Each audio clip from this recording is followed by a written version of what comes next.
নামখানায় নয়াঞ্জলি ভরাট করে অবৈধ নির্মাণের বিরুদ্ধে দ্রুত পদক্ষেপ গ্রহণ করার নির্দেশ দিল কলকাতা হাইকোর্ট। 17 এপ্রিল এই রায় ঘোষণা করা হয়। 3 সপ্তাহের মধ্যে পদক্ষেপ গ্রহণের নির্দেশ দেওয়া হয়েছে। জানা গিয়েছে, নামখানা থেকে বকখালি পর্যন্ত 117 নম্বর জাতীয় সড়কের 2 পাশে নয়াঞ্জলি ভরাট করে অবৈধভাবে বিভিন্ন নির্মাণ তৈরি করা হয়েছে। এই অভিযোগ তুলে 2025 সালের 26শে মার্চ নামখানার এক বাসিন্দা স্নেহাশিস গিরি কলকাতা হাইকোর্টে একটি জনস্বার্থ মামলা দায়ের করেছিলেন। সেই অভিযোগের ভিত্তিতে হাইকোর্টের প্রধান বিচারপতি দ্রুত পদক্ষেপ গ্রহণের নির্দেশ দেন। এ বিষয়ে অভিযোগকারী স্নেহাশিস গিরি বলেন, এখনকার নয়াঞ্জলিগুলি এই এলাকার জল নিকাশির প্রধান পথ। এমনকি চাষিরাও এই নিকাশির ওপর নির্ভরশীল।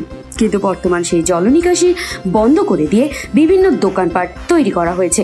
কিন্তু এ বিষয়ে বিভিন্ন দপ্তরে জানিয়েও কোনো সুরাহা হয়নি। শেষ পর্যন্ত আইনের দ্বারস্থ হয়েছিলাম। আদালত দ্রুত পদক্ষেপ গ্রহণের নির্দেশ দিয়েছে। সেই নির্দেশনামা জাতীয় সড়কের দপ্তরে জমা করা হয়েছে। অ্যাকচুয়ালি নামখানা থেকে বকখালি পর্যন্ত যে ন্যাশনাল হাইওয়ে আছে 117 জাতীয় সড়ক, তা এই জাতীয় সড়কের 2 সাইডে লঞ্জলি আছে। লঞ্জলিটা মূলত এগুলো হওয়ার আগে কিন্তু একটা জল নিকাশির পথ ভিন্নভাবে ছিল। যখন এই রাস্তাটা রোড হয়ে গেল, রোড হয়ে যাওয়ার পরে 2 সাইডে যে জল নিকাশির পথ আছে, এখান থেকে কিন্তু সাধারণ মানুষের জল নিকাশির পথ বা সাধারণ মানুষের চাষিরা আছে তাদের কিন্তু নির্ভর করে এর উপর জল নিকাশির পথ দিয়ে জলটা প্রতিবাহিত হয়।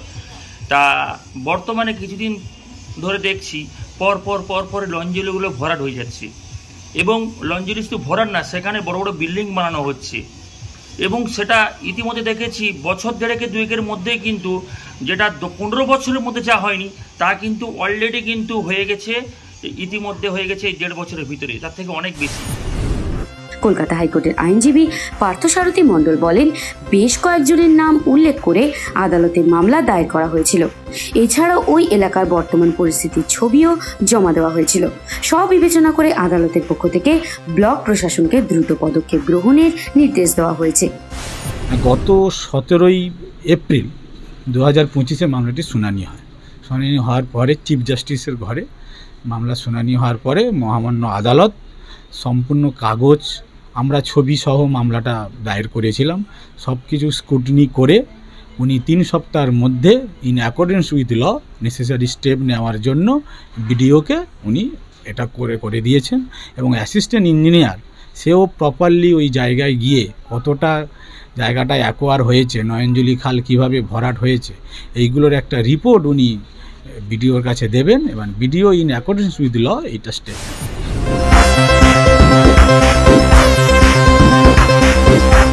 কাকদ্বীপ থেকে বিবি বাংলা নিউজ টিম।